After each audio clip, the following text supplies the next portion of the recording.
জীবনের এই শেষ প্রান্তে তোমার কাছে আমি ভুরি হইয়া দোয়া করতেছি, ওগো আল্লাহ, আমার সন্তান 2 যুগ আগে তুমি কাইরা নিলা, আমি তোমার কাছে কিচ্ছু চাই না মা হইয়া, তুমি আমার সন্তানটা আমার বুকের মধ্যে ফিরাইয়া দাও। সন্তান অপরাধরা এত বেশি করেছে, মায়ের সামনে যায় যে একটা মা বলে ডাক দিবে, এই সাহসটুকু সন্তানের নাই। 2টা যুগ ধরে মায়ের কোনো খোঁজ খবর নেই না, বাবার কোনো খোঁজ খবর নেই না। আমি সন্তান হইয়া কেমনে মায়ের সামনে যায় আমি দাঁড়াইব? শেষ পর্যন্ত যখন মা দোয়া করতেছে, ওগো আল্লাহ, তোমার কাছে কিচ্ছু চাই না, এই রজনীতে শুধুমাত্র একটাই চাওয়া, তুমি আমার সন্তানটা আমার বুকের মধ্যে ফিরাইয়া দাও। আমি এমন হতভাগা এক নারী, এই পৃথিবীতে আমার কেউ নাই, আমি যদি মারা যাই আমার লাশটা লইয়া কবরে যে নামবে এমন কেউ নাই। তোমার কাছে চাই তুমি আমার সন্তানটা আমার কোলে ফিরাইয়া দাও। যখন এই কথাগুলো সন্তানের কানে গেল, সন্তান এবার সাহস কইরা তার মার কাছে যাইয়া বলে, মাগো, তোমার দোয়া তোমার আল্লাহ কবুল করেছে, এই যে আমি তোমার সন্তান তোমার বুকে আসছি। এবার সন্তানকে বুকে জড়ায়া মা এবার আদর দেয়, সোহাগ দেয়। বাবারে, আমি কিচ্ছু চাইছি না, শুধু এটাই আমি চাইছিলাম, তুমি আমার কোলে আসলা, এতেই আমি খুশি। রব্বুল আলামিন আমাদেরকে অল্প কয়েকদিনের জন্য, সামান্য সময়ের জন্য আমাদেরকে এখানে প্রেরণ করেছেন। আল্লাহ রব্বুল আলামিন আমাদেরকে এই দুনিয়ার মধ্যে কেন প্রেরণ করেছেন? আল্লাহ বলেন, ওমা খালাকতুল জিন্না ওয়াল ইনসা ইল্লা লিয়াবুদুন। রব্বুল আলামিন মানুষকে একমাত্র সৃষ্টি করেছেন, দুনিয়াতে পাঠিয়েছেন মানব জাতি আর জিন জাতিকে শুধুমাত্র তার গোলামি করার জন্য, শুধুমাত্র তার গোলামি করার জন্য আল্লাহ রব্বুল আলামিন এই দুনিয়াতে আমাদেরকে পাঠিয়েছেন। ভাই, এই দুনিয়াতে থাকার জায়গা না, এখান থেকে আমাদের চলে যেতেই হবে। এখানে কেউ থাকবো না, সবাই চলে গেছে। যারা আমাদের আগে ছিল সবাই চলে গেছে। আপনি চিন্তা করেন, যদি একটু ভালোভাবে চিন্তা করেন, আপনি আজ থেকে 200 বৎসর পরে আমিও থাকবো না, আপনারাও থাকবেন না, আমাদের ছেলেরাও থাকবে না, হয়তোবা আমাদের নাতিপুতিরা তারা কিন্তু আমাদের কথা একটা বার জন্য ভাববে না, আমাদের নাম নিশানা সব কিছু মুছে যাবে। তাহলে কার জন্য এত কিছু করতেছি? তো ভাই, দুনিয়া লাগবে, যতটুকু আমার প্রয়োজন অতটুকু আমরা কি করব? গ্রহণ করব, বাকিটুকু আমরা ছেড়ে দিব। দেখেন, রাসূল করিম সাল্লাল্লাহু আলাইহি ওয়াসাল্লামকে যারা আইডল মানতেন, আমাদের সাহাবায়ে কেরাম, তারা রাসূল করিম সাল্লাল্লাহু আলাইহি ওয়াসাল্লাম কি কথা বলতেন, কোন কাজ করতেন, সব সময় রাসূল করিম সাল্লাল্লাহু আলাইহি ওয়াসাল্লামের পিছে পিছে থাকতেন। এমনও দেখা যায়, যখন রাসূল করিম সাল্লাল্লাহু আলাইহি ওয়াসাল্লামের কোনো মজবায় কোনো বয়ানে থাকতে পারে নাই, একজন সাহাবী আরেকজন সাহাবীকে বলে যায়, ভাই, আমি বিশেষ কাজে যাচ্ছি, রাসূল কি বলেন এটা পরবর্তীতে তুমি আমাকে শোনায় দিও। তাদের মধ্যে এরকম একটা স্পৃহা ছিল। তো রাসূল করিম সাল্লাল্লাহু আলাইহি ওয়াসাল্লামকে তারা এমনভাবে আইডল মানতেন। আল্লাহর নবীজি জনাবে মুহাম্মদুর রাসূলুল্লাহ সাল্লাল্লাহু আলাইহি ওয়াসাল্লাম মসজিদে নববীতে বয়ান করতেছিলেন সাহাবায়ে কেরামদেরকে নিয়ে। হঠাৎ করে এক ফাঁকে রাসূলুল্লাহ সাল্লাল্লাহু আলাইহি ওয়াসাল্লাম বললেন, ইজলিস, তোমরা বসো। সকল সাহাবায়ে কেরামরা বসে রইলেন। কিছুক্ষণ পর আল্লাহর নবীজি তার কোনো প্রয়োজনে তিনি মসজিদ থেকে বের হবেন। মসজিদের দরজার সামনে এসে দেখেন একজন সাহাবী তার এক পা মসজিদের ভিতরে, আরেক পা মসজিদের বাহিরে, তিনি চৌকাঠের উপরে তিনি বসে রয়েছেন। আল্লাহর নবীজি প্রশ্ন করলেন সাহাবীকে, তুমি এই অবস্থায় কেন বসে আছো? এক পা মসজিদের ভিতরে, আরেক পা মসজিদের বাহিরে কেন, চৌকাঠের উপরে কেন বসে আছো? সাহাবী উত্তর দেয়, ইয়া রাসূলুল্লাহ, আপনি যখন বললেন ইজলিস, বসে থাকার জন্য, আমি সাথে সাথেই বসে গেলাম। যদি আমার আপনার কথায় সাথে সাথে যদি আমি না বসি তাহলে আমার একটু দেরি হয়ে যাবে। আমি যদি পাটা গুটাইতে যাই তাহলে আমার আপনার কথা মানতে দেরি হয়ে যায়। ইয়া রাসূলুল্লাহ, এই জন্য মসজিদের ভিতরে এক পা, মসজিদের বাহিরে এক পা, চিল্লায় কোন সুবহানাল্লাহ। এবার আল্লাহর নবীজি আরেকটু সামনে গেলেন, যা দেখেন আরেকজন সাহাবী ছাগলের পালের মধ্যে বসে আছেন। আল্লাহর নবী সাহাবীকে প্রশ্ন করলেন, তুমি এই পালের মাঝখানে কেন বসে আছো? এবার সাহাবী উত্তর দেয়, ইয়া রাসূলুল্লাহ, যখন আপনার আদেশটা আমার কানের মধ্যে আসলো তখন আমি একটা সেকেন্ডের জন্য আমি দেরি করি নাই। আপনার আওয়াজ যখন আমার কানের মধ্যে আসলো আমি সাথে সাথে ছাগলের পালের ভিতরে আমি বসে রইলাম। ওই সাহাবী আর কেউ নয়, জলিলুল কদর সাহাবী হযরতে আবু দরদা রাদিয়াল্লাহু তাআলা আনহু। তো সাহাবায়ে কেরামরা রাসূলকে এইভাবে মানতেন। দ্বীনের আলোচনা হয়, আল্লাহ ও তার রাসূলের কথা আলোচনা হয়, আল্লাহর প্রশংসা হয়, রাসূলের সুন্নত নিয়ে আলোচনা হয়। কপাল পরা মুসলমান, মুসলমানের খাতায় নাম দিয়া এই কথাগুলো শুনতে আসো না। তোমাদের মতন কপাল পোড়া আর কেউ হতে পারে না। হতে পারে আমার আর আপনার জীবনের শেষ মাহফিল এটা হয়ে যেতে পারে। এমনও হতে পারে এই মাহফিল শোনার পরে যদি আমরা বাড়ি যাই, এমন কথা এখান থেকে আপনার কানে যেতে পারে যেটা আমার আপনার জন্য হেদায়েতের জরিয়া হয়ে যেতে পারে। কাল কিয়ামতের ময়দানে এই মাহফিলকে উসিলা করে আল্লাহ রব্বুল আলামিন আমাদেরকে নাজাতের ফয়সালা করে দিতে পারেন। প্রিয় ভাইয়েরা আমার, পবিত্র কোরআনে মাজিদ থেকে একখানা আয়াতে কারিমা তেলাওয়াত করেছি। আমি এই আয়াতকে নিয়ে সামান্য কিছু আলোচনা করব। আমা তৌফিক ইল্লা বিল্লাহ। আমাদের সমাজের মধ্যে আমরা অনেকে আমল করি। আমাদের সমাজে এমন ইবাদত গুজার আছে, তাহাজ্জুদ গুজার আছে, ফরজ সালাত আদায় করি, নফল আমাদের আমল নামায় অনেক অনেক আছে, হজের আমল আছে আমাদের, কিন্তু আমরা জানি না আমাদের আমল আল্লাহ পর্যন্ত পৌঁছে না। আমাদের এমন কিছু ত্রুটি আছে যেই ত্রুটির কারণে আসমানের মধ্যে আটকায় আছে, আল্লাহ পর্যন্ত পৌঁছে না, এটা আমরা জানি না। সেই অত্যন্ত গুরুত্বপূর্ণ ইবাদত, এটা আমরা কি একেবারে নাথিং মনে করি এই ইবাদতটাকে, অথচ এই ইবাদতটা যে কত গুরুত্বপূর্ণ। পবিত্র কোরআনে মাজিদে আল্লাহ রব্বুল আলামিন যত জায়গায় আল্লাহর হকের কথা বলেছেন সেই জায়গায় আল্লাহ তাআলা বলছেন একই আয়াতের মধ্যে ওয়াবিল ওয়ালিদাইনি ইহসানা। আল্লাহ রব্বুল আলামিন যত জায়গায় ঈমানের আলোচনা করেছেন তত জায়গায় ঠিক একই আয়াতে আমলের কথা বলছেন। ঠিক তেমনি ভাবে আল্লাহ তাআলা যত জায়গায় আল্লাহর হকের কথা বলেছেন ঠিক ওখানেই আল্লাহ রব্বুল আলামিন ওয়াবিল ওয়ালিদাইনি ইহসানা। সবচেয়ে বড় গুনাহ হলো শিরিক। শিরিকের পরে গুনাহ হলো পিতামাতার অবাধ্য হওয়া। এটা হলো শরীয়তে ইসলামের মধ্যে এটা হলো দ্বিতীয় কাবিরা গুনাহ। কাবিরা গুনার মধ্যে এটা হলো 2 নাম্বার। তো আমাদের সমাজের মধ্যে আমরা এমন অনেক লোক আছি আমরা পিতামাতার অবাধ্য। পিতামাতার অবাধ্য সন্তানের অভাব নাই, ঘরে ঘরে এমন আছি পিতামাতার সাথে খারাপ আচরণ করি। আল্লাহ রব্বুল আলামিন বলতেছেন পিতামাতার অবাধ্য হওয়া যাবে না। একাধিক হাদিস আসছে রাসূল করিম সাল্লাল্লাহু আলাইহি ওয়াসাল্লামের। তাই আল্লাহ রব্বুল আলামিন বলেন ওয়াকাদা রাব্বুকা আল্লা তা'বুদু ইল্লা ইয়্যাহু ওয়া বিল ওয়ালিদাইনি ইহসানা।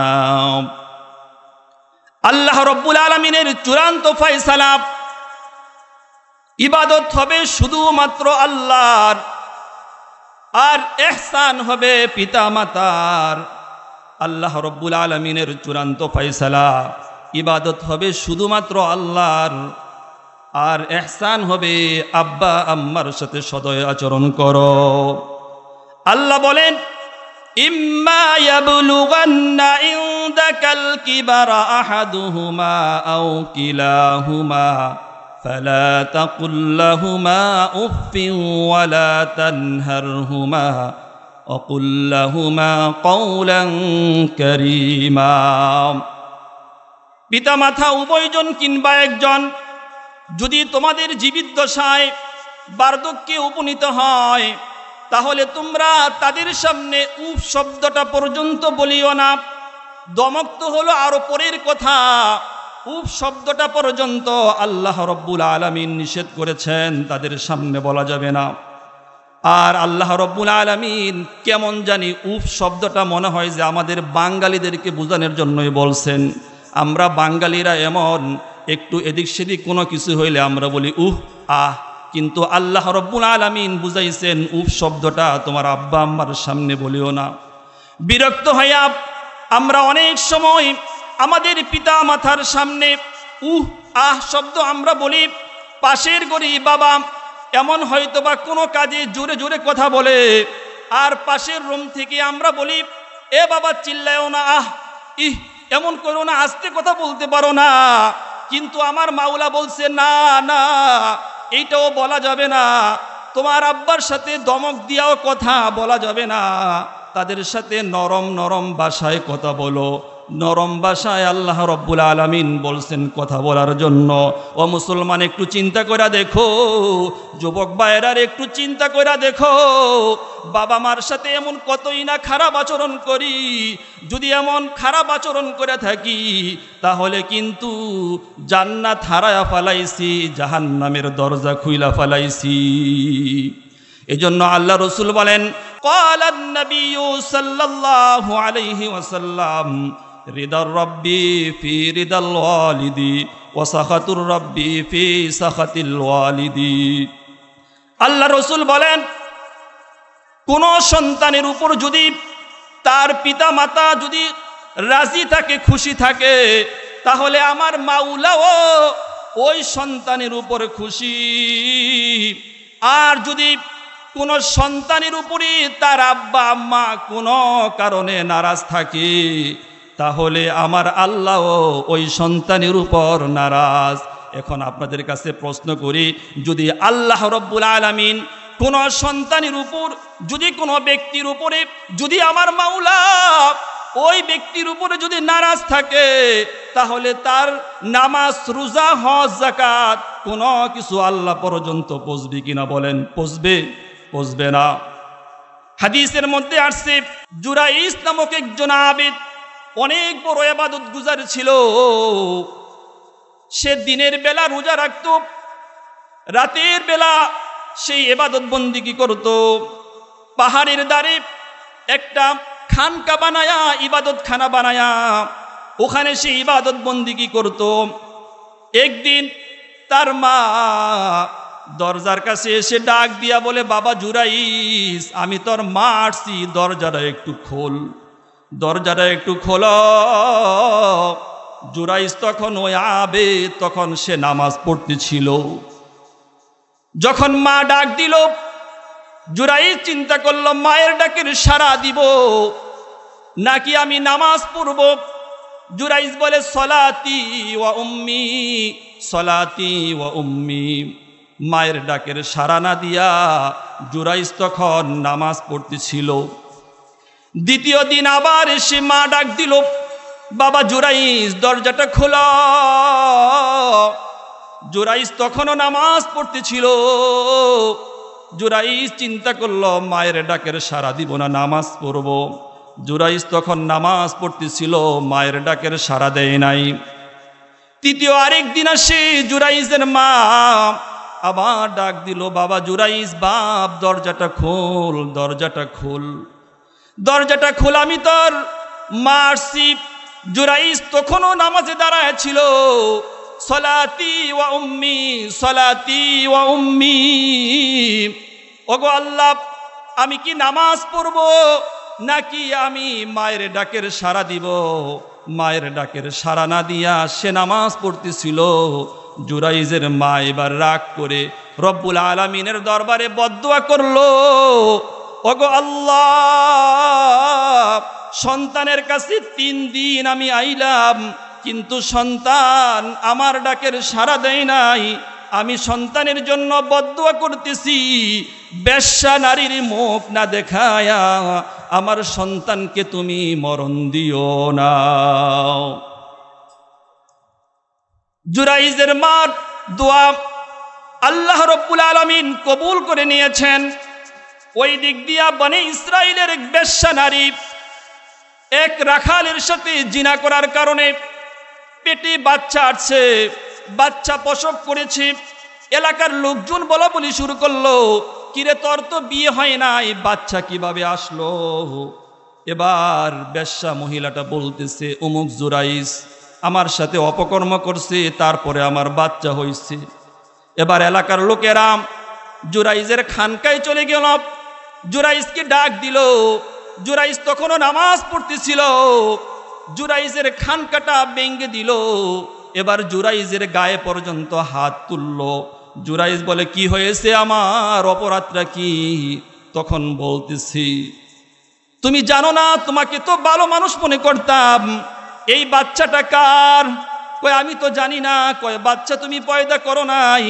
জুরাইজ 2 রাকাত নামাজ আদায় করলো, বাচ্চার মাথার মধ্যে হাতরা রাইখা বলল, ও বাচ্চা সত্য করে বলো তোমার বাবাকে।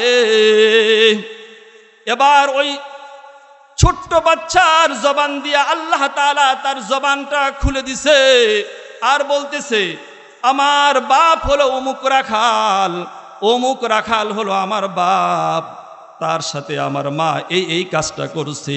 তোমরা কেন জুরাইজের সাথে খারাপ আচরণ করো, এই ভালো মানুষটার সাথে কেন খারাপ আচরণ করো?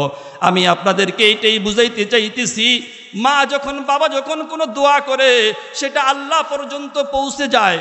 এই জন্য বাবা আর মার দোয়া যখন করে, এই দোয়ার মধ্যে আল্লাহ পর্যন্ত পৌঁছতে কোনো আর বাধা থাকে না, কোনো আড়াল থাকে না। মা এবং বাবা যদি কোনো দোয়া করে তাহলে সেইটাও কবুল, বদদোয়া করলেও কবুল, দোয়া করলেও কবুল। যদি এমনটা হইতো শুধু দোয়া করলে কবুল হইতো তাহলে তো ভালো হইতো, বদদোয়া করলে কবুল, দোয়া করলেও কবুল। এজন্য যুবক ভাইয়েরা রে, আমাদের যাদের বাবা এবং মা এখনো বেঁচে আছে, একটা বাইকের জন্য, একটা স্মার্টফোনের জন্য কত খারাপ আচরণ নাই আমরা আমাদের বাবার সাথে করি, মায়ের সাথে করি। এমনটা আর করিস না। যদি এমনটা কেউ করে থাকস কোনো যুবক, আজকের থেকে তওবা কর, আর আজকের এই মাহফিল থেকে যাইয়া বাবার পায়ে ধইরা, মায়ের পায়ে ধইরা বাবা এবং মার কাছে মাপ চাইয়া নাও। আর যদি তোমার বাবা এবং মাকে রাজি না করায়া যদি কবরের দিকে রওনা হও, তাহলে কিন্তু কবর থেকেই কিন্তু শাস্তি শুরু হয়ে যাইব। কেননা আল্লাহ রাসূল সাল্লাল্লাহু আলাইহি ওয়াসাল্লাম বলেন, লা ইয়াদখুলুল জান্নাতা মান্নানুন ওয়ালা আকুন ওয়ালা মুদমিনু খামরিন। আল্লাহ রাসূল বলেন, 3 শ্রেণীর মানুষ আল্লাহর জান্নাতে প্রবেশ করবে না। যদি কোনো মানুষ কাউকে উপকার করে আবার যদি স্মরণ করায় দেয়, তার মানে খোটা দেয়, এই সমস্ত লোক আল্লাহর জান্নাতে প্রবেশ করবে না। 2 নাম্বার হলো পিতামাতার অবাধ্য সন্তান আল্লাহর জান্নাতে প্রবেশ করবে না। 3 নাম্বার হলো যারা নিয়মিত মদ পান করে, শরাব পান করে, এই শ্রেণীর লোক আল্লাহর জান্নাতে প্রবেশ করবে না। এজন্য পিতামাতার অবাধ্য হওয়া যাবে না। পিতামাতাকে অসন্তুষ্ট করে তুমি যদি সেজদায় পড়ে থাকো, তোমার এই সেজদা আল্লাহ পর্যন্ত পৌঁছবে না, আল্লাহর দরবারে কবুল হবে না। এজন্য মার দোয়া নাও, বাবার দোয়া নাও। হযরতে মূসা কালিমুল্লাহ, যিনি আল্লাহর সাথে কথা বলতে পারতেন, তুর পাহাড়ে যায়া হযরতে মূসা কালিমুল্লাহ আল্লাহ রাব্বুল আলামিনের কাছে জানতে চায়, ওগো আল্লাহ, জান্নাতে আমার রফিক কে হবে? জান্নাতে আমার সাথীটা কে হবে? জান্নাতে আমার সাথী কে হবে? আমাকে একটু জানায় দেন। আল্লাহ রাব্বুল আলামিন হযরতে মূসা আলাইহিস সালাতু ওয়াস সালামকে জানায় দিলেন, অমুক বাজারে যাও, অমুক বাজারে একটা কসাই আছে, এই কসাইটাই হবে তোমার জান্নাতে তোমার সাথী হবে। মুসা আলাইহিস সালাম কয় সাধারণ একটা কসাই, আমি একজন নবী, সে আমার সাথে জান্নাতে আমার দোস্ত হবে, আমার বন্ধু হবে? আল্লাহ, এই সাধারণ একজন কসাই আল্লাহ রাব্বুল আলামিন জানায়া দিলেন, অমুক বাজারে যাও, যায় মুসা নবী দেখতেছে একটা কসাই আছে যে গোস্ত বিক্রি করে। সন্ধ্যার সময় দোকানটা এবার গুটায়া বাড়ির দিকে রওনা হয়ে গেছে। এবার মুসা পয়গম্বর বলে, ওগো আল্লাহর বান্দা, আমি কি তোমার বাড়িতে আজকে মেহমান হতে পারি কিনা? কসাই লোকটা বলতেছে, হ্যাঁ, আপনি আমার বাড়িতে আজকের রাত্রেটা মেহমান হতে পারেন। মুসা আলাইহিস সালাম কসাই লোকটার সাথে সাথে বাড়ি পর্যন্ত গেলেন। এবার ওই কসাই লোকটা সর্বপ্রথম বাড়িতে যাইয়া গোশতগুলো নিজের হাতে পাকাইলেন। গোশতগুলো পাকায়া নিজের জীর্ণ শীর্ণ রুগ্ন মাকে সুন্দরভাবে ভালোভাবে গোসল করাইলেন, ভালোভাবে তৈল মাখায়া দিলেন। তৈল মাখায়া আমরা যেরকম আমাদের ছোট্ট সন্তানকে কোলে নিয়া লোকমা খাওয়াই, হজরতে মুসা কালিমুল্লাহ এই রুগ্ন মাকে নিজের কোলের মধ্যে বসায়া খুবই আদর যত্ন করে, ছোট্ট বাচ্চার মতন আদর করে এই মাকে কোলের মধ্যে বসায়া নিজের হাতে লোকমাগুলো তুলে দিতেছেন। মা সুন্দর করে খাইলেন। মা যখন তৃপ্তি সহকারে খাইলেন, খাওয়ার পরে এবার ওই কসাই সুন্দর করে বিছানার মধ্যে শোয়া দিলেন।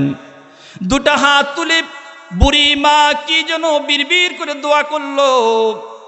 এবার আল্লাহর পয়গম্বর হযরতে মুসা কালিমুল্লাহ এবার ওই কসাই লোকটাকে প্রশ্ন করলেন, ভাই একে? কয়ে আমার মা। কয় সব বুঝলাম, আপনি যখন তাকে খাওয়াইলেন, খাওয়ানোর পরে আপনার মা বিড়বিড় করে কি যেন বলল। এবার কসাই লোকটা বলল, ওগো আল্লাহর পয়গম্বর মুসা, এই হলো আমার মা। আমার মা তো অনেক বৃদ্ধা হয়ে গেছে, বয়সের বারে মাঝে মধ্যে কি কয় বুঝেন না। এই যে সে আমার মা বলে, ওগো আল্লাহ, জামানার পয়গম্বর মুসা নবীর সাথে আমার সন্তানকে জান্নাতরা দিয়েন। আমি আল্লাহ রব্বুল আলামিনের কাছে দোয়া করতেছি, মা হইয়া আমার সন্তান যেইভাবে আমার খেদমত করে প্রতিদিন আমি রাজি এবং খুশি হইয়া গো আল্লাহ তোমার কাছে বলতেছি, আমার সন্তান যদিও কসাই, কিন্তু আমি তোমার কাছে ফরিয়াদ করি, জমানার নবীর সাথে তুমি আমার সন্তানের হাসর নাসর করায়েন। চিল্লায় এখন সুবহানাল্লাহ। কিসের ফসল? কিসের? মায়ের খেদমত করার কারণে মা রাজি এবং খুশি হয়েছে। মায়ের দোয়া এমনভাবেই কাজে লেগেছে, মা দোয়া করছেন। সাধারণ একজন কসাই, সে কসাই জান্নাতে কার সাথে থাকবে? জলিলুল কদর একজন নবী হযরতে মুসা কালিমুল্লাহর সাথে। কিসের কারণে? মায়ের খেদমত করার কারণে। এজন্য এখানে যাদের বাবা আছে অথবা মা আছে, একটু হাত তুলে দেখাইতো কার বাবা মা আছে, একটু দেখাইতো, হাত তুলিত। কার বাবা আছে, কার মা আছে? দুইজনের একজন আছে। কার আছে? বাবা আছে অথবা মা আছে। কার আছে? হাত নামান। আলহামদুলিল্লাহ, আপনাদের দোয়ার ভান্ডার এখনো আছে, আপনাদের দোয়ার ভান্ডার এখনো আছে। বাবা মার কাছ থেকে দোয়া নিবেন, বাবা মার কাছ থেকে দোয়া নিবেন। মায়ের পায়ের নিচেই আপনার বেহেশত খোঁজেন। তাই রাসূল করিম সাল্লাল্লাহু আলাইহি ওয়াসাল্লাম বলছেন, মা মিন ওয়ালাদিন বাররিন ইয়ানজুরু ইলা ওয়ালিদাইহি নাজরাতা রাহমাতিন ইল্লা কাতাবাল্লাহু লাহু নাজরাতিন হাজ্জাতান মাবরুরা। আল্লাহ রসুল বলেন, যদি কোনো সন্তান তার মায়ের দিকে রহমতের নজরে, দয়ার নজরে তাকায়া থাকে, তাহলে এই তাকানের বিনিময় আল্লাহ রব্বুল আলামিন তার আমলনামায় একটা কবুল হজের সওয়াব দান করবেন। সুবহানাল্লাহ। আপনার উপরে হজ ফরজ হইলে আপনাদের উপর হজ তো অবশ্যই করবেন, কিন্তু এই হজটা কবুল হতেও পারে, নাও হতে পারে, ত্রুটি বিচ্যুতি থাকতে পারে। কিন্তু আপনি যদি যাদের বাবা অথবা মা বেঁচে আছে তাদের দিকে যদি আমরা দয়ার নজরে, রহমতের নজরে যদি তাকায় থাকি, প্রত্যেকটা তাকানের বিনিময়ে আল্লাহ তাআলা একটি করে কবুল হজের নেকি দান করবেন। সুবহানাল্লাহ। এই জন্য রসুল আরো বলছেন, রসুল বলেন যার মা বেঁচে আছে যদি ঘুম থেকে উঠে সর্বপ্রথম মায়ের দিকে তাকায় অথবা ভালো একটা কথা বলে, তাহলে জান্নাতে তার জন্য একটা দরজা খোলা হবে। সুবহানাল্লাহ। ওই সাহাবী প্রশ্ন করলেন, ইয়া রাসূলুল্লাহ, যদি বাবা মা উভয়জন থাকে, হয়তোবা ওই সাহাবীর পিতামাতা যৌনজন ছিল, এই জন্য প্রশ্নটা করলেন। আল্লাহ রসুল বললেন, বাবা মা উভয়জনের সাথে যদি সকালবেলা ঘুম থেকে উঠে সর্বপ্রথম ভালো একটা কথা বলে, সুন্দর আচরণ করে, তাহলে তার জন্য 2টা জান্নাতের দরজা খোলা হবে। সুবহানাল্লাহ। এজন্য ভাই, যাদের বাবা মা এখনো বেঁচে আছে, বাবা মার দোয়া নেই, বাবা মার সাথে ভালো আচরণ করি। আপনি কোনো পীরের মুরিদ হয়েছেন, পীরের দোয়া কবুল হতেও পারে, নাও হতে পারে। মসজিদের ইমাম সাহেবের দোয়া কবুল হতেও পারে, নাও হতে পারে। যোগ্য বুজুর্গের দোয়া কবুল হতেও পারে, নাও হতে পারে। কিন্তু আপনার আব্বা আম্মা যখন দোয়া করবে, এটা ডাইরেক্ট কবুল হবে। এর মধ্যে নির্ভেজাল দোয়া, এটা একেবারে ডাইরেক্ট কবুল হবে, ডাইরেক্ট। আমরা অনেক সময় আমাদের নতুন কোনো ব্যবসা প্রতিষ্ঠান যদি আমরা খুলি, তখন দেখা যায় আমরা যোগ্য কোনো বুজুর্গ আলেমদেরকে নেই, মসজিদের ইমাম সাহেবদেরকে নিয়ে বলি, হুজুর আমার জন্য একটু দোয়া করে দেন, আমার ব্যবসায় যেন বরকত হয়। এমনটা আমরা করি না? এমনটা কিন্তু আমরা করি। এটা না করে যাদের বাবা অথবা মা বেঁচে আছে, বাবা অথবা মাকে আপনি সেই আপনার দোকানে বা ব্যবসার চেয়ারের মধ্যে বসায়া আপনি বলেন, আব্বা আমার জন্য একটু দোয়া করে দেন। মাকে বলবেন, মা আমার জন্য একটু দোয়া করেন। আপনার এই দোয়া ডাইরেক্ট আল্লাহ পর্যন্ত কবুল হবে। সুবহানাল্লাহ। আপনি ইমাম সাহেবের দোয়া কবুল হতে পারে, নাও হতে পারে, কিন্তু আপনার আব্বা আর আম্মার দোয়া অবশ্যই কবুল হবে। আমরা এটা করব। ঘর থেকে যখন বের হব, মার কাছ থেকে দোয়া নিয়ে যাইব, কোথাও গেলে বাবার কাছ থেকে দোয়া নিয়ে যাইব। আল্লাহ তাআলা নিরাপদে রাখবেন, আল্লাহ তাআলা নিরাপদে রাখবেন, সকল বালা মুসিবত থেকে হেফাজত করবেন। আল্লাহ রাসূল সাল্লাল্লাহু আলাইহি ওয়াসাল্লাম বলেন, বনি ইসরাইলের 3 যুবক সফরে বের হয়েছে। সফরে বের হওয়ার পরে হঠাৎ করে তারা কোথায় আশ্রয় নিবে? রাত্রিবেলা পাহাড়ের একটা গুহার ভিতরে তারা আশ্রয় নিল। গুহার ভিতরে আশ্রয় নেওয়ার পরে পাহাড় থেকে বড় একটা পাথর খণ্ড এসে গুহার মুখটা বন্ধ করে দিল। গুহার মুখ বন্ধ হয়ে যায়। 3 জন বড় বিপদে পড়ে গেছে। বহু চেষ্টা করে পাথর খণ্ডটা সরাইতে পারে নাই। এবার 3 জনে পরামর্শ করল, চলো আমাদের জীবনে কার কি ভালো কোনো আমল আছে কিনা, সেই আমলের উসিলা ধরে রব্বুল আলামিনের কাছে দোয়া করি, হয়তোবা আল্লাহ রব্বুল আলামিন এই দোয়ার উসিলায় আমাদের এই পাথরটা সরায়া দিতে পারেন। প্রথম যুবক দোয়া করল, ওগো আল্লাহ, আমার কিছু ছাগলের পাল ছিল, আমি প্রত্যেক দিন দুধ দহন করে সবার আগে আমি আমার আব্বা আম্মাকে পান করাইতাম। আমার দাস দাসী, আমার ছেলে সন্তান কাউকে আমি দুধ পান করাইতাম না। একদিনের ঘটনা, ওগো আল্লাহ, আমি কোনো কাজে একটু দূরে গিয়েছিলাম, বাড়িতে এসে আমার একটু দেরি হয়ে যায়। আমি এসেই দুধ দহন করলাম, এসে দেখি আমার বাবা আর মা ঘুমিয়ে গেছে। আমি দুধের পেয়ালা নিয়ে আমি আব্বা আম্মার সুরে দাঁড়িয়েছিলাম। সন্তানগুলো আব্বু আব্বু বলে কেঁদেছে দুধ পান করার জন্য, দাস দাসীরাও বলেছে দুধ দেওয়ার জন্য, কিন্তু আমি এটা পছন্দ করি নাই যে আমি সন্তানকে আগে দুধ পান করাবো। আমি সর্বপ্রথম আমার আব্বা আম্মাকে দুধ পান করাইব। আমি এইভাবে সারাটা রাত আমি দাঁড়িয়েছিলাম। আমার আব্বা আম্মা যখন ঘুম থেকে জাগ্রত হয়েছে, আমি দুধের পেয়ালাটা আমি আমার আব্বা আম্মাকে দিলাম, তারা দুধ পান করলো। তারপরে আমি সন্তানদেরকে দুধ পান করাইলাম। ওগো আল্লাহ, যদি আমার এই আমলটা তোমার কাছে পছন্দ হয়ে থাকে গো আল্লাহ, তাহলে এই গুহার মুখ থেকে পাথরটা সরায়া দাও। এই দোয়া করার সাথে সাথে পাথরটা একটু সরে গেল। এবার আলো বাতাস আসে গুহার ভিতরে, কিন্তু বের হওয়ার মতো না।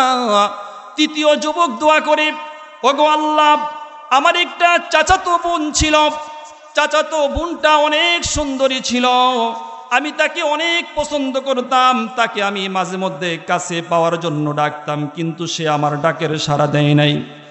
একদিনের ঘটনা, তার উপর যখন দুর্ভিক্ষ দেখা দিয়েছে, অভাব দেখা দিয়েছে, বিপদে পড়েছে, আমার কাছে যখন আসলো, বিপদে পড়ে আমার কাছে কিছু টাকা ধার চাইল। আমি তাকে একটা শর্ত লাগাই দিয়েছি, তুমি যদি আমার সাথে এই কাজটা করো, অপকর্মটা করো, তাহলে আমি তোমাকে টাকা ধার দিব। আমার চাচাতো বোনের অবস্থাটা এমন ছিল, সে আমার শর্তে রাজি হয়ে গেছে। আমি তাকে 120 দিরহাম স্বর্ণ মুদ্রা দিলাম। আমি যখন ঘরের ভিতরে দরজা জানালা বন্ধ করে দিলাম, আমি যখন ওই কাজটা করার জন্য যখন আমি প্রস্তুতি নিলাম, তখন আমার চাচাতো বোন বলতেছে, ইত্তাকুল্লাহ, ইত্তাকুল্লাহ, তুমি আল্লাহকে ভয় করো, তুমি আল্লাহকে ভয় করো। আমি সাথে সাথে দাঁড়ায় গেলাম। এবার আমি এই কাজটা আর করি নাই। 120 দিরহাম, 20 দিনার, এটাও আমি তাকে দিয়ে দিলাম। ওগো আল্লাহ, যদি তোমার কাছে আমার এই আমলটা পছন্দ হয়ে থাকে, তাহলে যেই বিপদে পড়েছি গো আল্লাহ, গুহার মুখ থেকে পাথরটা সরাইয়া দাও। এবার গুহার মুখ থেকে পাথরটা আরো কিছু সরে গেল, কিন্তু তারা বের হওয়ার মতো না। তৃতীয় যুবক দোয়া করে, ওগো আল্লাহ, আমার কিছু শ্রমিক ছিল, শ্রমিকের প্রত্যেকের পাওনা আমি বুঝাই দিয়েছি, কিন্তু একটা শ্রমিক তার পাওনা না নিয়ে সে বাড়ি চলে গেছিল। কিছুদিন পরে সে যখন আসলো, আমি তার এই পাওনা টাকা দিয়া ব্যবসার কাজে বিনিয়োগ করলাম। অনেক টাকা পয়সা হয়ে গেছে, গরু ছাগল ওট বেড়া সব কিছু হয়ে গেছে। কিছুদিন পরে যখন তার পাওনা টাকা চাইল, আমি তাকে একটা মাঠের মধ্যে নিয়ে গেলাম, মাটির দিকে আঙ্গুল দিয়া দেখায় দিলাম, এই যে ছাগল বেড়া ওট যা আছে এগুলো সব তোমার, তুমি নিয়ে যাও। তখন ওই শ্রমিক বলতেছে, আপনি কি আমার সাথে ঠাট্টা করেন কিনা? আমি বললাম, না, ঠাট্টা করি না। তুমি যেই টাকাটা আমার কাছে রেখে গেছিলা, এই টাকা দিয়ে আমি বিনিয়োগ করেছি, এগুলো সব তোমার, তুমি সব নিয়ে যাও, এগুলো সব তোমার। চিল্লায় কোন সুবহানাল্লাহ।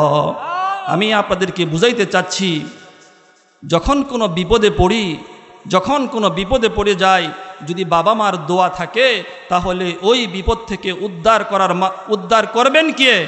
আল্লাহ। যদি বাবা মার দোয়া যদি আমাদের থাকে, বাবা মার যদি দোয়া থাকে, এজন্য যত ইবাদত বন্দিগি করি, আব্বা আম্মার সাথে কখনো খারাপ আচরণ করব না। আমাদের নামাজ, রোজা, হজ, যাকাত, আল্লাহর কসম, কোনো কিছুই আল্লাহ পর্যন্ত পৌঁছবে না, কোনো কিছু কবুল হবে না। তবে এমন অপরাধী আমরা অনেকে আছি, বাবার সাথে খারাপ আচরণ করি, বাবাকে দমক দিয়া কথা বলি, বাবাকে গালি দেই। পত্রিকার পাতা খুললেই দেখা যায়, এমন সোশ্যাল মিডিয়া এখন আছে, আমরা দেখি এরকম যে কত সন্তান তার বাবাকে নিজের হাতে পর্যন্ত জবাই করে। আছে না? নাই? আছে না? বহুত আছে এরকম। তো এজন্য আব্বা আম্মার সাথে খারাপ আচরণ করা যাবে না, বাবা মার বদদোয়া নেওয়া যাবে না। বাবা মার বদদোয়া থাকলে আমাদের ইবাদত কোনো কিছুই কবুল হবে না। এজন্য এটাকে আমরা একেবারে নাথিং, সাধারণ কিছু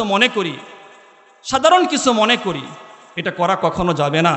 এটা অত্যন্ত গুরুত্বপূর্ণ একটা ইবাদত।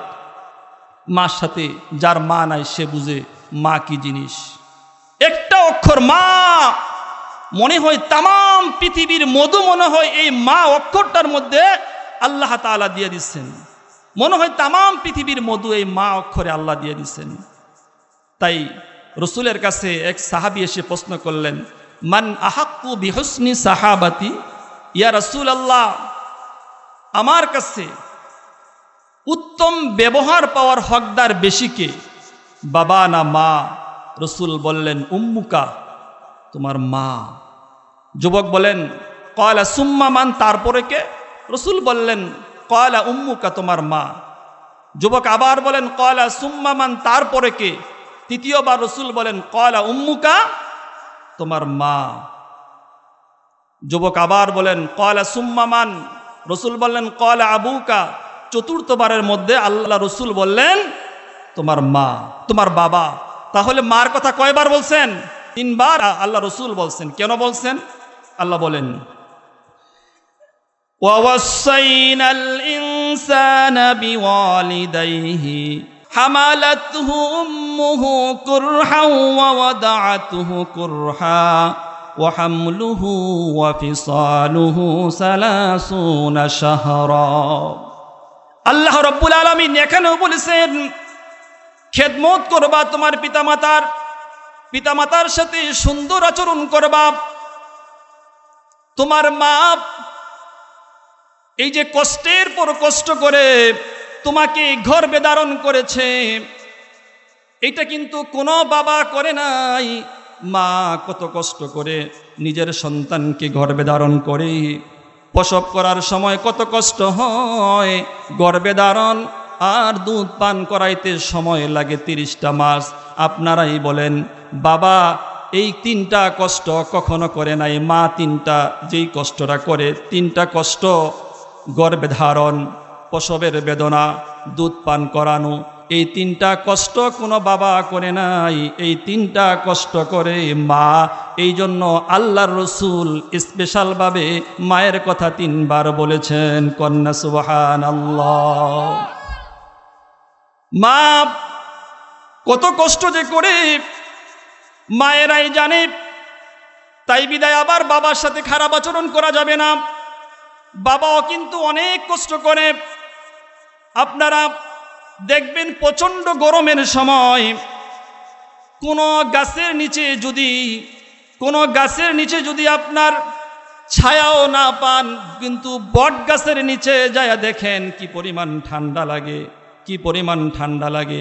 এই জন্য বাবা হলো পরিবারের মধ্যে একটা বট গাছের মতন বাবা ছায়া দিয়া রাখে পুরা পরিবারটাকে। বাবার সাথেও কিন্তু খারাপ আচরণ করা যাবে না। এজন্য ভাই আল্লাহ রসুল সাল্লাল্লাহু আলাইহি ওয়াসাল্লাম বলছেন, রসুল বলেন ক্বালা হুমা জান্নাতুকা ওয়া নারুকা। রসুল বলেন পিতা মাতা হলো তোমার জান্নাত এবং তোমার জাহান্নাম।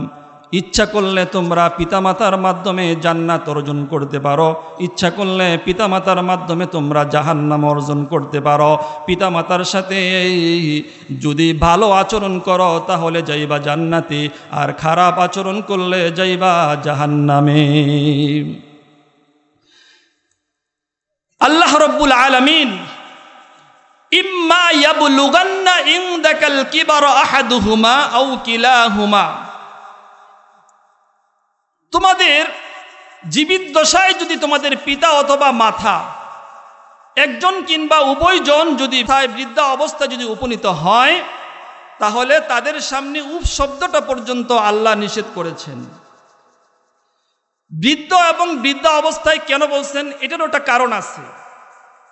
আগে তো খারাপ আচরণ করা যাবে না, কিন্তু বাবা এবং মা তারা যখন বুড়া এবং বুড়ি হয়ে যায়, তাদের আচরণটা হয়ে যায় দেখবেন বাচ্চাদের মতন।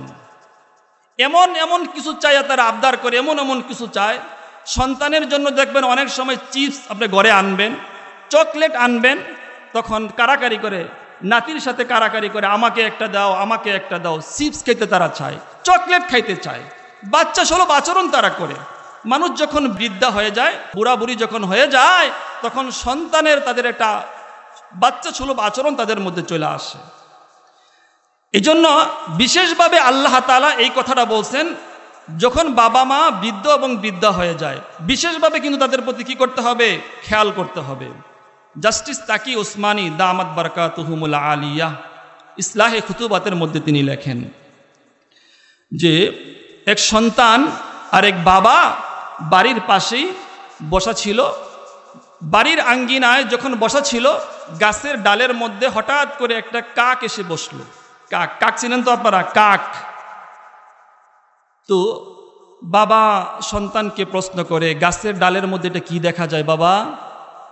সন্তান সুন্দর করে উত্তর দিল, বাবা এটা একটা কাক। দ্বিতীয়বার যখন বাবা আবার প্রশ্ন করল সন্তানের কাছে, বাবা ওটা কি দেখা যায়? এবার সন্তান বলে, আব্বা ওটা একটা কাক।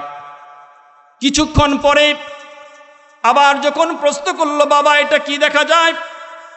এবার গলার সুরটা একটু পাল্টায় দিল, আব্বা আপনাকে বলছি না এটা একটা কাক। চতুর্থবার যখন আবার প্রশ্ন করলো, বাবা ওই যে গাছের ডালের মধ্যে একটা পাখি দেখা যায়, এটার নাম কি? এবার একটু বিরক্ত হয়ে বলে, আব্বা আমি বারবার বলতেছি এটা একটা কাক, আপনি কি বুঝেন না? পঞ্চমবার যখন বাবা আবার সন্তানের কাছে প্রশ্ন করলো, বাবা এটা কি দেখা যায়? এবার সন্তান রাগে বলতেছে, আপনি কি শোনেন না, কিছু বোঝেন না? আমি বারবার বলতেছি এটা একটা কাক, এটা একটা কাক, কিন্তু বারবার আপনি কেন আমারে প্রশ্ন করেন? কিছুক্ষণ পর বাবা জায়গা থেকে উঠে এবার নিজের কামরায় গেল। কামরায় যায়া পুরাতন একটা ডায়েরি নিয়ে আসলো। ডায়েরিটা এনে সন্তানকে বলল, বাবা এখানে তুমি পড়ো, এখানে কি লেখা আছে একটু পড়ে আমারে শোনাও।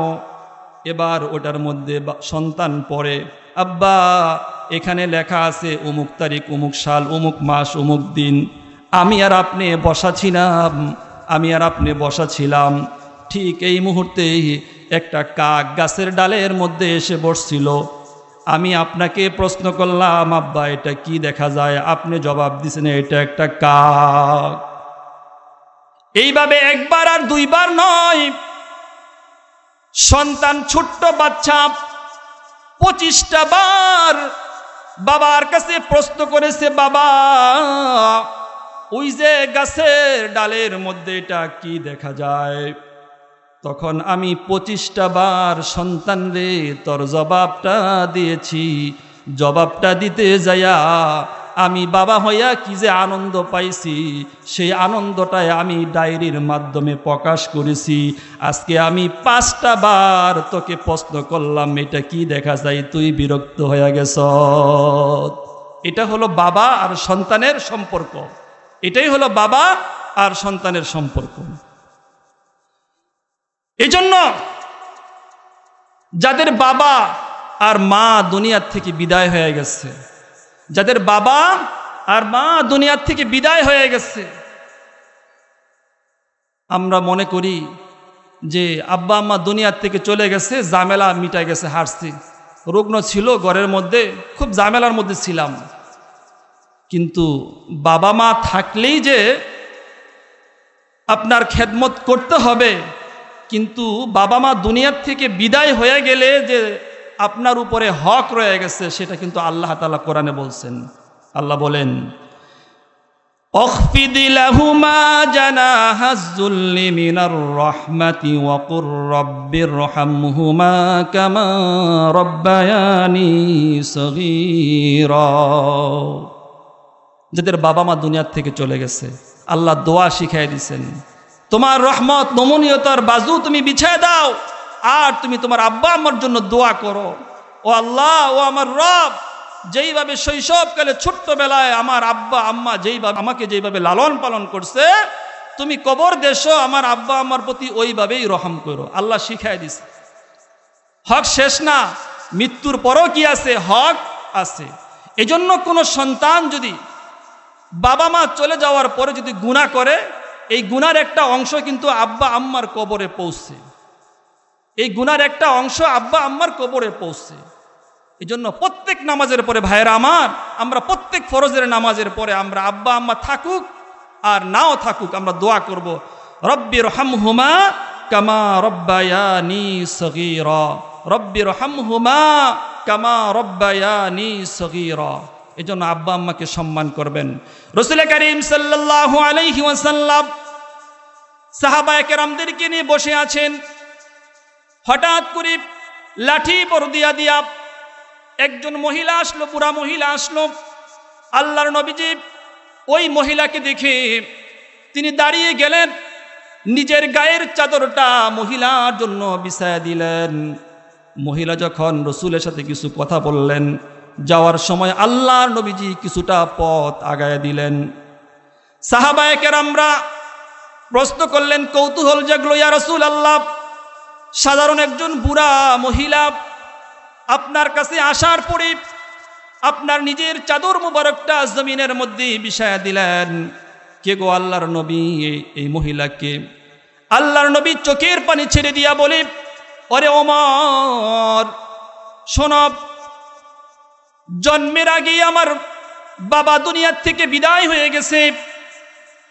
আমার মায়ের দুধ কিসমতে তেমন জুটে নাই। এটা হলো আমার দুধমা হালিমাতুস সাদিয়া, এটাই হলো আমার দুধমা হালিমাতুস সাদিয়া। দেখেন আল্লাহর নবীজি মায়ের সম্মান কেমনে করেছেন। আল্লামা জুলফিকারে নকশবন্দি দামাত বরকাতুহুমুল আলিয়া, যিনি সারা পৃথিবীতে প্রায় 22টি দেশে দ্বীনের দাওয়াত দিয়েছেন, তার একটা খুতবাত আছে যা 32 খণ্ডে। এই আল্লামা জুলফিকারে নকশবন্দি দামাত বরকাতুহুমুল আলিয়া তিনি লেখেন, সন্তানকে বিদেশের মাটিতে পাঠাইল বাবা এবং মা একটু ভালো থাকার জন্য, সুখে থাকার জন্য। আগের জমানায় চিঠির মাধ্যমে কথা আদান প্রদান হইতো। প্রথম সন্তান যাইয়া চিঠির মাধ্যমে বাবা মার খবর নিত, চিঠির মাধ্যমে বাবা মার খবর নিত। ওই সন্তান বিদেশে যাইয়া একটা বিয়ে করলো সুন্দরী নমিনীকে। কিছুদিন পরে বাবা মার খোঁজ খবর নেওয়া বন্ধ করে দিল। এই দিক দিয়া বাবা মা টেনশন করতেছে, সন্তানের কি হয়ে গেছে, নাকি আবার কোনো কিছু হইল নাকি। এইভাবে 1 মাস 2 মাস 1 বছর 2 বছর 2 যুগ পার হয়ে গেল। ওই সন্তান বাবা মার কোনো খবর নেয় না। এই দিক দিয়া বাবা মা বহু কষ্ট করতেছে, বার্ধক্যের কারণে অসুস্থতাও বেড়ে গেছে। এবার সর্বশেষ সন্তান যখন কোনো খোঁজ খবর নেয় না, এবার বাবারও চিকিৎসা করতে হবে। শেষ পর্যন্ত নিজের ঘর বিটা বিক্রি করে বাবা আবার চিকিৎসা করল। চিকিৎসা করার কিছুদিন পর বাবা দুনিয়ার থেকে চলে গেল। এবার মা কি করবে? অন্যের জায়গায় একটা কুড়ের ঘর বানায়া ওখানে থাকে। এবার মা একদিক দিয়া স্বামী হারার কারণে মা টেনশন আর টেনশন, স্বামী নাই। আজ থেকে 2 যুগ আগে হারায়া ফেলাইলাম, নিজের ঘরের বিটাও হারাইলাম। এই চিন্তা আর টেনশনে, আর সন্তানের চিন্তায় আর টেনশনের 2টা চক্ষু অন্ধ হয়ে গেল। সন্তানের বেদনায় চোখের পানি মানুষকে অন্ধ করে ফেলে। যেমন হযরতে ইয়াকুব আলাইহিস সালাতু ওয়াস সালাম তার সন্তানের বেদনায় চক্ষু হারায় ফেলেছেন, আন্ধা হয়ে গেছেন। এবার এই দিক দিয়া পরের জায়গায় থাকে, মা পরের বাড়ি ভিক্ষা করে নিজের জীবন চালায়। আর এই দিক দিয়া 2 যুগ পরে সন্তানের এমন একটা রোগ হয়েছে। কিতাবের মধ্যে আল্লামা জুলফিকারে নকশবন্দি লেখেন, জুলফিকার লেখেন, এই দিক দিয়া সন্তানের যৌবনটা আল্লাহ তাআলা নিয়ে গেছে। এবার যৌবন যখন চলে গেল, অসুস্থ হয়ে গেছে। এবার শ্বশুরালয় থেকে ধাক্কা দিয়া বাড়ি থেকে বের করে দিছে। কিছুদিন পরে এবার নিজের স্ত্রীও ঘর ধাক্কা দিয়া এবার বাহির করে দিছে। এবার ঘর থেকে বের করে দিছে। নিজের অসুস্থতার কারণে শ্বশুর বাড়ি এবার হারাইলো বিদেশের মাটিতে। এবার বলে, দুনিয়ার সবাই আমারেও ফালায়া দিলে কিন্তু আমার আব্বা আম্মা কিন্তু আমারে ফেলে দিবে না। এবার দেশের দিকে রওনা হলো। দেশে যখন শরীর অসুস্থ, শরীর নিয়ে যখন দেশের মধ্যে আসলো, এবার যখন বাড়িতে আসলো, আইসা দেখে জায়গার মধ্যে নিজের বাড়ি না, একটা আঙ্গুরের বাগান। ওই আঙ্গুরের বাগানের মধ্যে একজন লোক কাজ করতেছে। আইসা এবার বলে, ও চাচা, এই জায়গায় যে বাড়ি এবং ঘর ছিল, ওই ঘর কোথায়? বলে, এই জায়গার মধ্যে যে বাড়িঘর ছিল এটা এবার ভেঙে দিয়ে এখানে আমি আঙ্গুরের বাগান তৈরি করেছি। আপনি আঙ্গুরের বাগান করলেন মানে এটা তো আমার বাড়ি, এটা তোমার বাড়ি কেমনে হয়? কই এখানেই তো আমার বাড়ি ছিল। কই এখানে তোমার বাড়ি না, কে গো তুমি? কই এখানে যার বাড়ি ছিল সে কে? কয় সে দুনিয়ার থেকে বিদায় হয়ে গেছে চিকিৎসা করার কারণে, নিজের ঘর বিটা বিক্রি করে এবার চিকিৎসা করেছিল, কিন্তু তারপরও আল্লাহ তাআলা তারে নিয়ে গেছে, রোগ ভালো হয় নাই। নিজের কানে নিজের বাবার মৃত্যুর সংবাদ শুনল, এবার প্রশ্ন করল এখানে যে আরেকজন মহিলা ছিল সে কই? বলে সে আমার মা। সে কোথায়? বলে সে মা তোমার সুগে কানতে কানতে দুইটা চক্ষু অন্ধ বালায়া ফালাইছে, পরের বাড়িতে ভিক্ষা কইরা কইরা খায়। আয় যে দেখা যায় ওই যে জঙ্গল দেখো, ওই জঙ্গলের কাছে তোমার মা জঙ্গলের কাছেই থাকে, দুইটা চক্ষু অন্ধ বালায়া ফালাইছে। তুমি যদি সন্ধ্যা পর্যন্ত ওখানে অপেক্ষা করো তাহলে তুমি তোমার মাকে পেয়ে যাইবা। সন্ধ্যা পর্যন্ত মায়ের ঝুপড়ির কাছে অপেক্ষা করতেছে। আল্লামা জুলফিকারে নকশবন্দি লেখেন, সন্ধ্যার সময় দেখতেছে লাঠি বর দিয়া দিয়া বুড়িমা ঝুপড়ির কাছে আসলো। এবার ভিক্ষার থলিটা বাড়ির মধ্যে রাখলো, নিজের হাতে ওযু বানাইলো, ওযু বানায়া যায় নামাজটা বিছায়া মাগরিবের সালাত আদায় করলো। মাগরিবের সালাত আদায় করিয়া এবার সে ওখানে তাসবিহ তাহলিলগুলো পাঠ করতেছি। এশার নামাজের সময় যখন হয়ে গেল, নিজের মা এবার এশার সালাতরা আদায় করিয়া এবার মা দোয়া করে, ওগো আল্লাহ, স্বামী কাইরা নিলা, সন্তান দুই যোগ আগে কাইরা নিলা, পরের বিটায় উঠাইলা, দুঃখ আমার কোনো নাই, সন্তানের সঙ্গে চক্ষু নিয়ে গেলা, কোনো অভিযোগ তোমার কাছে আমার নাই। জীবনের এই শেষ প্রান্তে তোমার কাছে আমি বুড়ি হইয়া দোয়া করতেছি, ওগো আল্লাহ,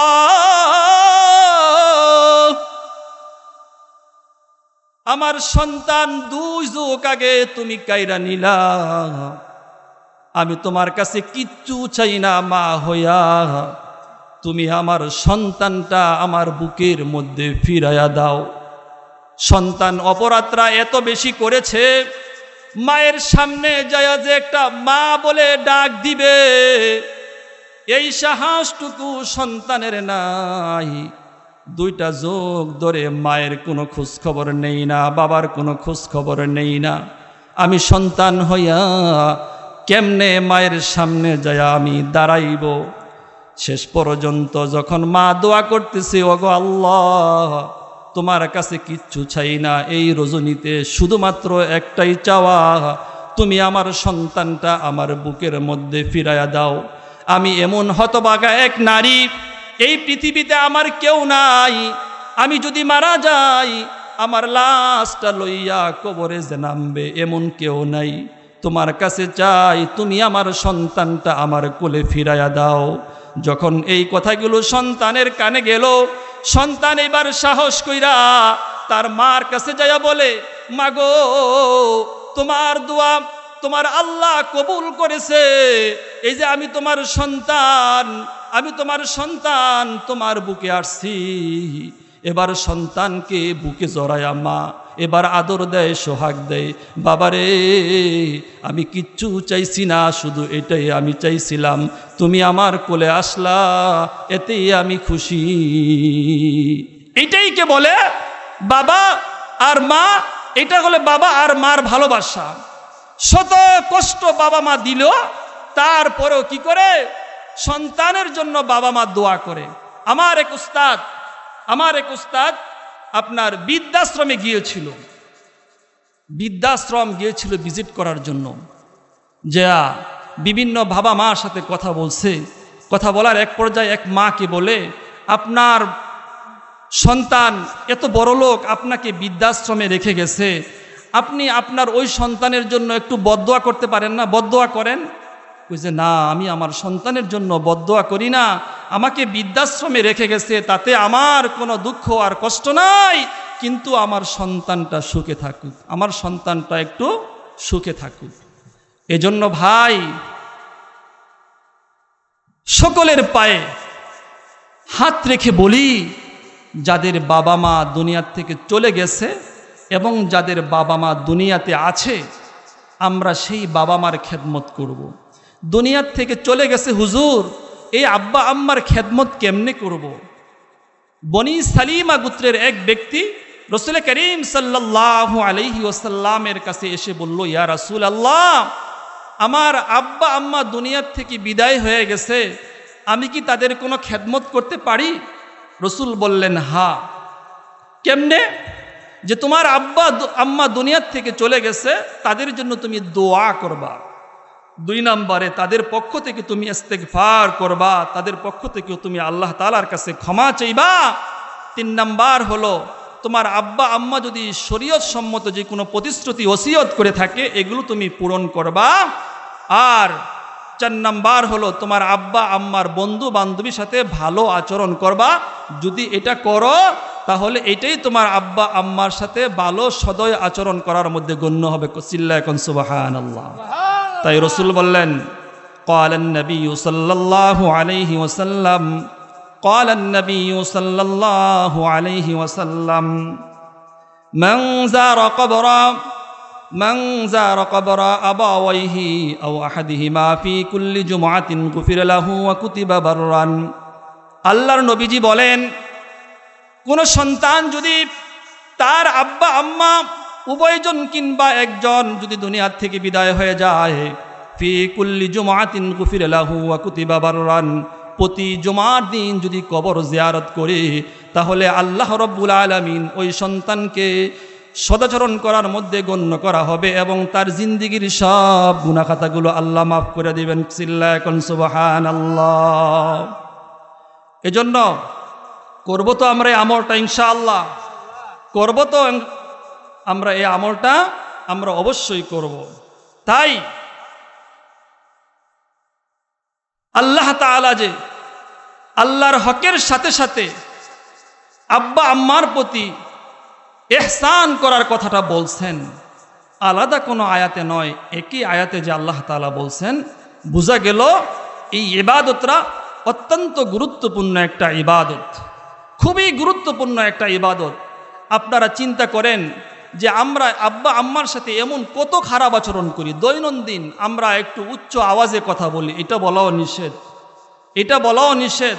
বুখারীর বর্ণনায় আসছে, ইন্নাল্লাহা হাররামা আলাইকুম হুকুকাল উম্মাহাত, আব্বা আম্মার অবাধ্য হওয়া এটা হলো কি? হারাম।